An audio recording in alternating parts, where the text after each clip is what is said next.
तुम्हारा परवरदिगार खूब जानता है कि तुम और तुम्हारे साथ के लोग कभी 2/3 रात के करीब और कभी आधी रात और कभी तिहाई रात क़याम किया करते हो, और अल्लाह रात और दिन का अंदाजा रखता है। उसने मालूम किया कि तुम उसको निभा न सकोगे, तो उसने तुम पर मेहरबानी की। बस जितना आसानी से हो सके उतना कुरान पढ़ लिया करो। उसने जाना कि तुम में बाज बीमार भी होंगे और बाज अल्लाह के फजल यानी माश की तलाश में मुल्क में सफर करेंगे और बाज अल्लाह की राह में लड़ेंगे। तो जितना आसानी से हो सके उतना कुरान पढ़ लिया करो और नमाज कायम करते रहो और ज़कात अदा करते रहो और अल्लाह को नेक नियति से कर्ज देते रहो।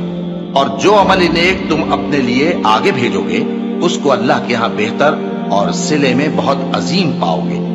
और अल्लाह से बख्शिश मांगते रहो, बेशक अल्लाह बख्शने वाला है, मेहरबान है।